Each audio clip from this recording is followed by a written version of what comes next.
파동 예배, 우리 파동식에 순수 하나를 빠뜨렸는데요. 제가 성경 봉독한 다음에 우리 선교하시는 분들 준비한 찬양 하면 좋겠습니다. 우리 로마서 10장 9절에서 15절 우리 한 목소리로 같이 읽겠습니다. 로마서 10장 9절에서 15절 같이 읽겠습니다. 시작. 당신이 만일 예수는 주님이라고 입으로 고백하고 하나님께서 그를 죽은 사람들 가운데서 살리신 것을 마음으로 믿으면 구원을 얻을 것입니다. 사람은 마음으로 믿어서 의에 이르고 입으로 고백해서 구원에 이르게 됩니다. 성경을 그를 믿는 사람은 누구나 부끄러움을 당하지 않을 것이다 하고 말합니다. 유대 사람이나 그리스 사람이나 차별이 없습니다. 그는 모든 사람에게 똑같이 주님이 되어 주시고 그를 부르는 모든 사람에게 풍성한 은혜를 내려 주십니다. 주님의 이름을 부르는 사람은 누구든지 구원을 얻을 것입니다. 그런데 사람들은 자기들이 믿은 적이 없는 분을 어떻게 부를 수 있겠습니까? 또 들은 적이 없는 분을 어떻게 믿을 수 있겠습니까? 선포하는 사람이 없으면 어떻게 들을 수 있겠습니까? 보내심을 받지 않았는데 어떻게 선포할 수 있겠습니까? 성경에 기록한 바 기쁜 소식을 전하는 이들의 발걸음이 얼마나 아름다우냐 한 것과 같습니다. 아멘. 네, 앞으로 나와서 우리 스페니시로 찬양하도록 하겠습니다. 빨리 나오세요. 네, 우리 찬양 준비한.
아멘.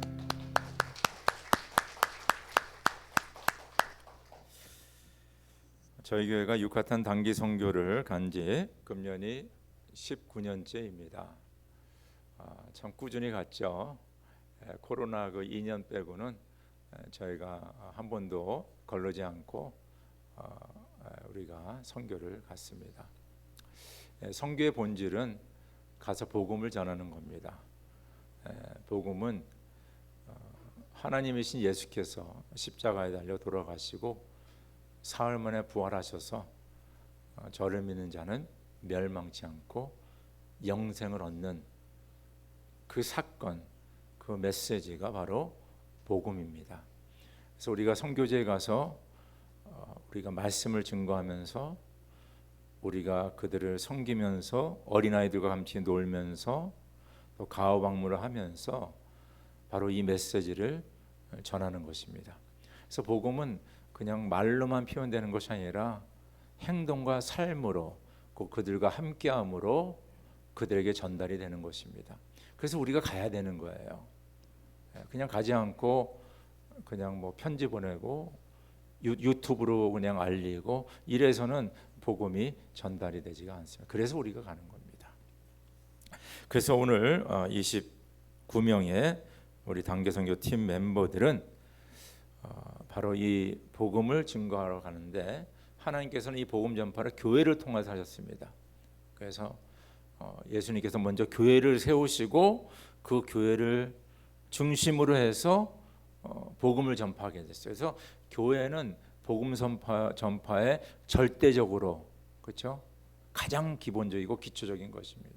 그래서 저희 교회에서 이렇게 선교를 하는 것입니다. 그래서 여러분들은 우리 샌디고 한인연합장로교회, 더 크게는 하나님의 교회를 대표하는 자들로서 그곳에 복음을 전하는 것입니다. 사도 바울은 오늘 본문에서 기쁜 소식을 전하는 이들의 발걸음이 얼마나 아름다우냐.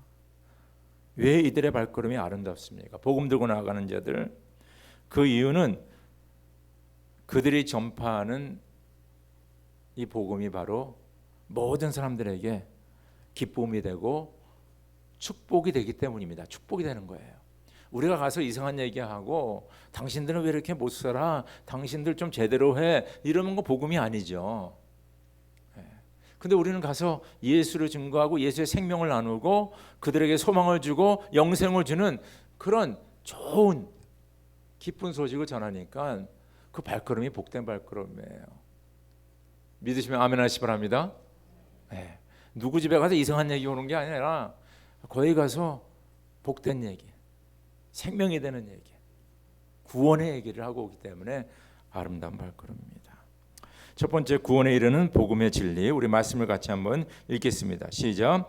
당신이 만일 예수는 주님이라고 입으로 고백하고 하나님께서 그를 죽은 사람들 가운데서 살리신 것을 마음으로 믿으면 구원을 얻을 것입니다. 사람은 마음으로 믿어서 의에 이르고 입으로 고백해서 구원에 이르게 됩니다. 그런데 여기에 이것이 남아 기록한 목적은 여러분으로 하여금 예수가 그리스도요 하나님의 아들이심을 믿게 하고 또 그렇게 믿어서 그의 이름으로 생명을 얻게 하려는 것이다. 우리를 구원하고 우리를 생명을 얻게 하기 위해서 주님께서 이 땅에 오시고 십자가에 달려 돌아가시고 부활하시고 바로 그것을 증거하기 위해서 내가 이 말씀을 기록했다라고 성경은 말하고 있습니다. 그럼 우리가 무엇에 대해서 구원을 받아야 됩니까? 어디에 우리가 생명을 얻어야 됩니까? 바로 우리는 죄에 대해서 구원을 받아야 돼요. 죄. 그래서 모든 악의 근원은 죄예요. 이 세상을 둘러보시고 다 보면 막 서로 싸우고 갈라지고 파괴하고 죽이고 전쟁하고 이 모든 것이 다 죄의 근원이 있습니다. 근데 문제는 우리가 이 죄의 문제를 해결할 수가 없어요. 우리는 다 선하게 살려고 노력하는데 다 선하게 살지 못하잖아요. 우리는 좋은 말 하려고 하는데 가끔가다 이상한 말들이 나오잖아요. 사랑하려고 그러는데 사랑보다는 미워하고 시기 질투 하잖아요. 얼마나 우리가 노력합니까? 그런데 안 돼요. 이 죄의 문제는 우리가 해결할 수가 없다는 것입니다. 가장 근본적인 죄는 하나님을 인정하지 않고 내가 하나님이다 교만한 것이 가장 근본적인 죄지요. 하나님의 말씀에 순종하지 않고. 그래서 예수께서 십자가 달려 돌아오신 말미암아 우리의 죄값을 치르시고 이 죄의 문제를 해결하셨는데, 왜냐하면 우리는 이 죄에 죽고 우리는 예수로 하여금 새로운 하나님의 피조물로 태어나게 됩니다. 하나님의 자녀가 되는 거예요. 그래서 이 죄의 문제가 해결이 되는 것입니다. 두 번째는 죽음입니다. 인간은 모두 다 죽게 됩니다. 이 죽음의 문제를 해결하는 사람이 아무도 없어요. 다 죽는 거예요. 근데 오늘 말씀같이 저를 믿는 멸망치 않고 영생을 얻는다. 많은 사람들은 죽으면 끝. 그러나 성경은 뭐요? 죽은 후에 생명이 있다. 어떻게? 예수 그리스도를 통하여서. 그래서 우리의 가장 그 문제되는 죄에 대한 구원과 죽음에 대한 영원한 생명을 바로 예수 그리스도의 복음을 통하여서 우리가 얻게 되고, 그렇기 때문에 우리가 이 복음을 증거하게 되는 것입니다. 그래서 우리는 이 복음을 증거하러 갈 적에 담대하게 가야 돼요. 뭐 이렇게 뭐 꿀리면서 내가 왜 이렇게 하지? 사람들이 싫어하는데 뭐 세상 사람들은 왜 예수 믿냐라고 지탄하는데 좀 조용히 하고 다니지 뭐 이렇게 얘기하는데, 아니 우리가 죄의 문제를 해결하고 우리에게 영원한 생명을 주는 이 메시지가 있는데 왜 우리가 숨어 다녀야 되고, 왜 우리가 쪼그라들어야 되고, 왜 우리가 사람들의 눈치를 봐야 됩니까? 그래서 복음을 증거하는 자들은 담대하게 하는 거예요. 할렐루야. 진짜 담대해요. 우리가 그렇게 뭐 있어요 도대체? 사람들이 뭐라고 이게 상관이 뭐 있어요? 눈치 보지 마시고. 성경은 그들의 발걸음은 아름다운 발걸음이라고 말하고 있습니다. 두 번째, 왜 이게 아름다운 발걸음이냐면 이 복음은 차별이 없습니다. 말씀 같이 읽겠습니다. 시작. 성경은 그를 믿는 사람은 누구나 부끄러움을 당하지 않을 것이다 하고 말합니다. 유대 사람이나 그리스 사람이나 차별이 없습니다. 그는 모든 사람에게 똑같이 주님이 되어주시고 그를 부르는 모든 사람에게 풍성한 은혜를 내려주십니다. 주님의 이름을 부르는 사람은 누구든지 구원을 얻을 것입니다. 그들이 대답하였다. 주 예수를 믿으시오. 그리하면 그대와 그대의 집안이 구원을 얻을 것입니다. 그리고 하나님의 말씀에 간수와 그의 집에 있는 모든 사람에게 들려주었다. 그 시각에 간수는 그들을 데려다가 상처를 씻어주었고, 그리고 그와 온 가족이 그 자리에서 세례를 받았다. 간수는 그들을 자기 집으로 데려다가 음식을 대접하였다. 그는 하나님을 믿게 된 것을 온 가족과 함께 기뻐하였다. 차별 없는 복음. 여러분, 지금 우리는 미국에 살고 있죠. 그래서 미국은 진짜 차별이 거의 없는 나라입니다, 여러분들. 세상 어디를 가도 다 차별을 해요, 여러분들. 그래도 미국이 우리가 뭐 동양인으로서 차별을 받는다 이제 그런 얘기를 좀 하지만은 다른 나라에 비하면요, 우리는 진짜 차별을 안 받는 거예요. 안 받는 거예요. 우리 한국에 있는 동남아시아 사람들에게 물어보세요. 당신들 한국에서 차별받고 있냐? 여러분과 저가 더 잘 알지 않습니까? 지금도 우리가 백인에게는 아무 얘기도 못하지만 또 타인종에게는 또 이상한 언어도 사용하고 그러잖아요. 우리가 더 차별해, 솔직히 얘기해서. 근데 2000년 전에 로마 제국에는요, 완전히 그 사회 구조에서 뭡니까? 차별이 정확했습니다. 넘버원 로마 시민, 두 번째 로마에 사는 뭐요? 평민들, 세 번째 식민지 사람들, 네 번째 뭐요? 노예들입니다. 아주 구분이 딱 돼 있었어요. 그 선을 넘어가지 못합니다. 로마 시민 아무나 되는 게 아니에요. 그냥 평민으로 살아야 되는 거예요. 식민지 사람들, 저희도 일본의 압제 가운데 36년 식민지 생활을 하지 않았습니까? 그렇게 사는 거예요. 그렇게 사는 거예요. 그러다 전쟁에 진 나라 사람들은 뭡니까? 노예로 팔려오는 거예요. 노예로 잡혀오는 거죠. 그래서 길거리에서 저 사람 뭐 100불, 저 사람 1000불, 저 사람은 5000불 줄게 이러면서 노예를 구입하는 겁니다. 아주 그 선이 너무 선명했어요. 두 번째, 남녀노소가 너무 선명했습니다. 남자, 완전 남자 중심이었어요. 여자는 남자의 소유였습니다. 어린아이들도 그 아버지의 소유였습니다. 그래서 아버지가 어린아이를 팔 수가 있었어요. 여자는 어느 때나 이혼할 수가 있었어요. 이런 상황 속에 오늘 사도 바울은 뭐냐면 복음에는 차별이 없다. 와, 이것이 굿뉴스 아니겠습니까?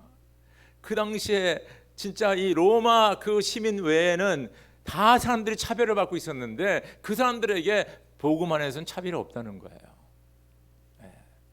지금 21세기에도 인도에 가면요 다 그 선이 있습니다. 정부 법으로 우리는 모든 뭡니까 그 캐스트 시스템을 없애버렸다 얘기하지만요 지금도 인도에 가면요 보이지 않게 다 있어요.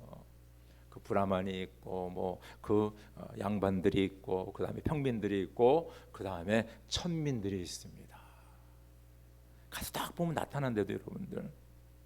그래서 어떻게 알 수 있냐니까요 그 사람들의 그 이름 라스트 네임이 이 사람이 브라만인지 뭔지 다 나타난다는 거예요. 그래서 신분 세탁을 하죠. 예? 그래서 뭐 그 옛날에 우리 모셔돈 시대 때 그런 뭐 쌍놈들의 이름들이 있지 않습니까? 그것을 뭐 신문 세탁해 가지고 뭐 안동 김씨 이렇게 바꿨어요. 예를 들어서. 그런데 딱 이렇게 두 사람 갖다 놓으면요 보인대도 여러분들 이 사람은 신분 세탁을 한 사람이고 이 사람은 자손 대대로 양반의 집안이 딱 나타난다고요. 속일 수가 없어요. 자, 그런 상황 속에서 복음에는 차별이 없습니다. 복음엔 차별이 없습니다. 남녀노소 사회의 지위와 상관없이 누구든지 예수를 믿으면 구원을 받는다. 우리가 지금 엔세나다 교도소 선교를 지금 17년째 하고 있는데 제가 우리 영어 목회한테 그 얘기하니까 깜짝 놀라요. 아니 우리 교회에서 교도소 선교를 해요.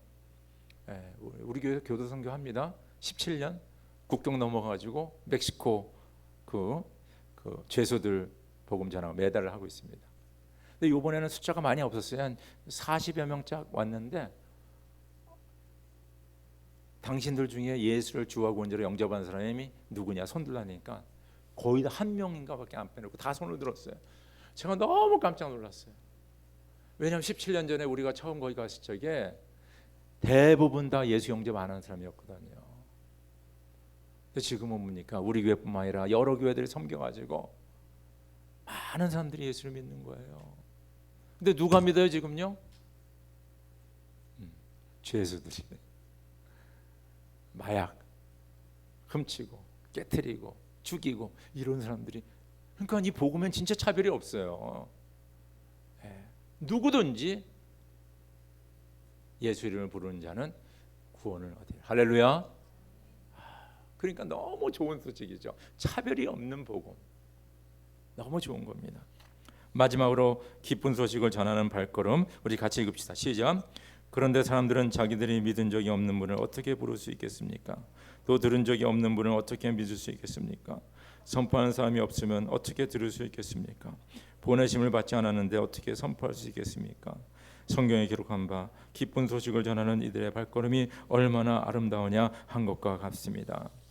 지혜 있는 사람은 하늘에 밝은 빛처럼 빛날 것이요 많은 사람을 옳은 길로 인도하는 사람은 별처럼 영원히 빛날 것이다. 여러분 꼭 기억하세요. 누군가가 갔기 때문에, 누군가가 선포했기 때문에, 누군가가 예수의 이름을 알려줬기 때문에 저와 여러분들이 예수를 믿게 된 겁니다. 저처럼 4대째 믿는 집안도 저희 부모님이 예수님을 나에게 얘기해 줬기 때문에 예수님을 알게 된 거예요. 아마 여러분들도 같은 케이스가 많을 거예요. 누군가가 여러분에게 예수를 알려줬어요. 그러니까 누군가가 있어야 되는 거예요. 누군가가. 그렇죠? 누군가의 발걸음이 있어야 됩니다. 꼭 여러분 기억하세요. 그러니까 저 여러분들 입 다물고 딱 있으면요, 가지 않고 있으면요, 많은 사람들이 예수의 복음을 들을 기회가 점점 없어지는 거예요. 근데 모든 교회들이 일어나서 복음을 증거하면 수많은 사람들이 이 기쁜 소식을 듣게 되는 거예요. 그래서 이 기쁜 소식을 가지고 나가는 사람들이 아름다운 발걸음이 되는 겁니다. 저 여러분들은 참 예수를 열심히 믿는 코리안 크리스천들인데 사실 저희들도 배가 한 2, 3년 전에는 그냥 뭐 다 그냥 나무에다 뭐 걸어놓고 뭐 그 천지신명께 빌고 뭡니까 뭐 그냥 그 불상 갖다 놓고 다 그랬어요 여러분들. 그런데 우리한테 복음을 전해준 사람이 있었어요. 미국의 대표적인 사람 두 분인데 하나는 장로교는 언더우드 선교사님, 꼭 기억하세요. 언더우드. 그 다음에 감리교는 아펜젤라. 이분 두 분이 1885년 4월 5일 부활절 주일에 동시에 인천 제물포 항구에 같이 내렸어요. 그래서 이제 감리교랑 이제 장로교랑 얘기하는 게 배에서 먼저 나온 사람이 누구냐 이제 그거예요. 장로교냐 감리교냐 이거 얘기하고 있거든요. 그분들이 그렇게 헌신하신 거예요. 그 두 분은 유명한데요. 또 다른 또 헌신하신 분 한 명을 소개하겠습니다. 제가 프린스턴 신학교 다녔죠. 이게 프린스턴 신학교 그 프로페서 에메리투스 그렇죠? 그 은퇴하신 그 교수님이 계신데 그분 이름이 세뮤얼 휴 마펫이라는 분입니다. 이분은 연세학교에 제가 지금 91년도에 신학교 들어갔는데 지금 이게 30년 전 얘기입니다. 그때 항상 캠퍼스 다니면서 라이브러리에서 연구하시고, 근데 한국 사람들에게 참 잘해줬어요. 한국말도 잘하세요. 그래서 어떻게 이분이 이렇게 한국말도 잘하냐 했더니 이분의 아버님이 그렇죠? 세뮤얼 어스틴 마펫이라는 분입니다. 이분이 1890년에 그렇죠? 그러니까 1885년 기억하시고 1890년에 장로교 목사로서 한국에 파송을 받았어요.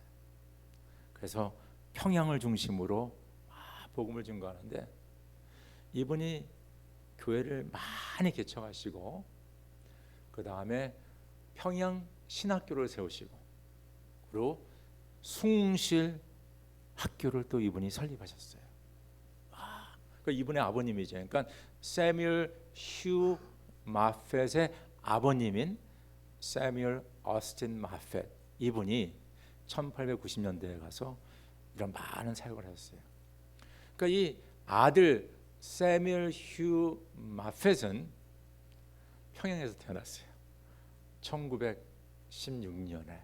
그래서 거기서 유년 시절을 보내고 미국에 와서 빌리그레함 목사님이 공부하신 위튼 대학을 졸업하시고 그리고 프린스턴 신학교에서 그 공부하시고 그 다음에 예일 대학에서 PhD를 받습니다. 근데 미국에서 얼마나 그 엘리트 뭐 많았겠어요. 근데 이분이 한국으로 선교사로 가는 거예요. 아버지의 뒤를 따라. 그래서 거기서 안동으로 가십니다. 그래서 안동에서 그 교회 사역을 하시고 그 다음에 지금 현재 장로교 신학교 광나로에 있는 그 통합 측 장로교 신학교의 교수로 재직하시고 나중에 다시 프린스턴 신학교로 와서 가르치시다가 98세의 나이에 세상을 떠나시게 됩니다.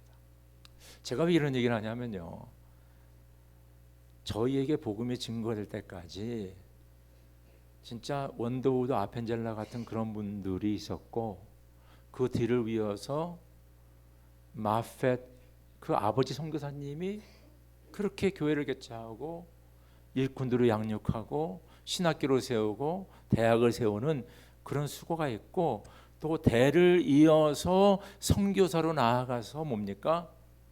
복음을 증거한 사람이 있었기에 저와 여러분들이 오늘 이 자리에 앉아 있는 것입니다. 그분들이 바로 사도 바울이 얘기하는 아름다운 발걸음이에요.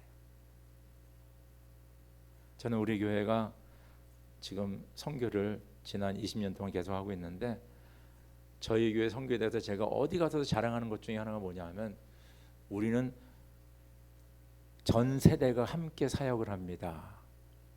뭐 보셨잖아요. 우리 학문하는 어른들, 영어하는 청년들, 우리 중고등부 학생들, 때로는 가족들, 엄마, 아빠, 자녀들이 같이 가고 그래서 전 세대가 함께 하는 거예요. 왜 이게 중요하냐면요, 부모 세대 끝난 것이 아니라 청년으로 이어지고 청년 세대 끝난 것이 아니라 우리 어린아이 세대에 이끌어가지고 주님의 복음 전파의 사역이 저희 교회를 통하여서 계속 이어져 가는 것. 할렐루야. 이걸 꼭 기억하시기 바랍니다. 그래서 오늘 성경 말하기는 이 사람들의 발걸음이 뭡니까? 아름다운 발걸음이다. 우리 모두가 이런 복음을 두고 나아가는 복되고 아름다운 발걸음이 되기를 주의 이름으로 축원합니다. 우리 다 함께 기도하겠습니다.